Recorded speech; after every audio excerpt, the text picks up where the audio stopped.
Hey guys, welcome back to Hike Oregon. Today I wanted to do a video that has been highly requested, and it's the top 15 one-night backpacking trips here in Oregon. These are my top 15 that I could think of that I've been on that are just so beautiful. These are must-go-to places. I know that a lot of people don't have, weeks and weeks of vacation that they can spend out backpacking. So a lot of people also don't really want to do that. I know a lot of people want to do 1 or 2 day, maybe 3 day trips, but they're not looking to go on extended backpacking trips. So I came up with top 15 just one night backpacking trips here in Oregon. And like I said, these are just beautiful places, and you're going to see 5 or 6 pictures of each, and I'm going to go through and explain the hike and give some stats, and I hope you guys enjoy. The Whitewater Trailhead to Russell Lake is 6.25 miles with an elevation gain of 2,600 feet. There are 4 really nice private campsites at Russell Lake, but if those are full, you can go to Scout or Bays Lake, where you'll find up to 20 more campsites. The Battle Axe Mountain Trailhead to Twin Lakes is 6.3 miles, and the total hike has an elevation gain of 3,480 feet. You will camp at the upper Twin Lake since the lower Twin Lake is no longer accessible due to a fire that happened a few years ago.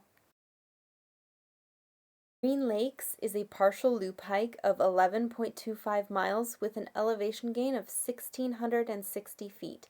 You can camp at any one of the 3 Green Lakes.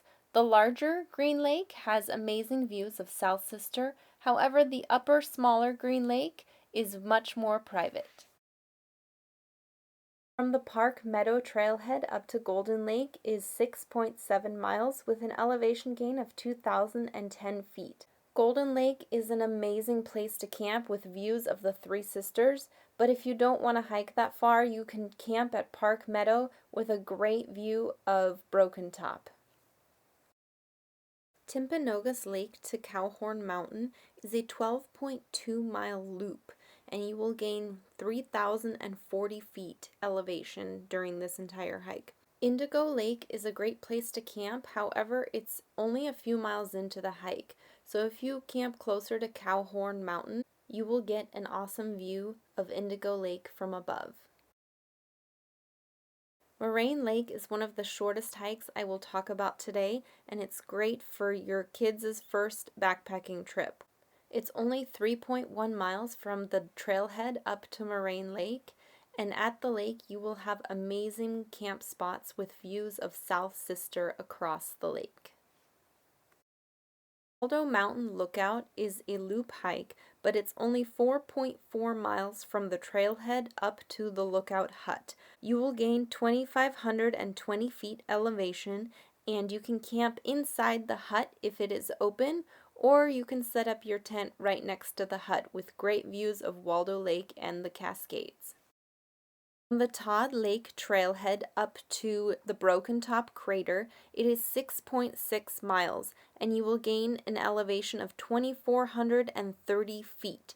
You can camp at No Name Lake, which is the little lake that the crater forms, on top of Broken Top with amazing sunset views.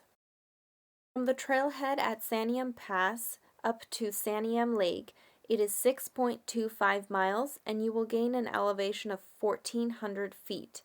Santiam Lake is amazing, and you will get views of Mount Jefferson, Three-Fingered Jack, and from the trail you will see Mount Washington and the Three Sisters.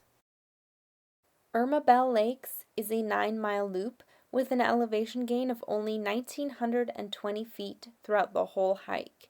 You can pretty much camp at any of the 6 lakes throughout the hike, except the first one, which has a very rocky shore, so you may not want to camp there.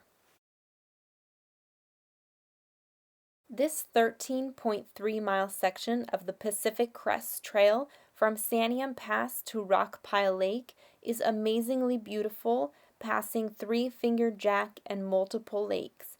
You will gain an elevation of 2,850 feet, and you will camp at Rockpile Lake, which has enough room for about 10 tents.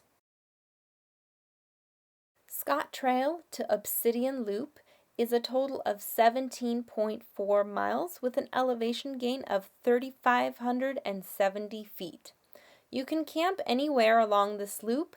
However, keep in mind if you're camping in the Obsidian limited entry area, you will need a special overnight permit.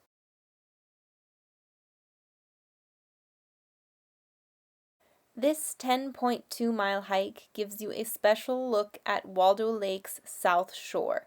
You will gain an elevation of 2,130 feet, and there are plenty of places to camp along this loop.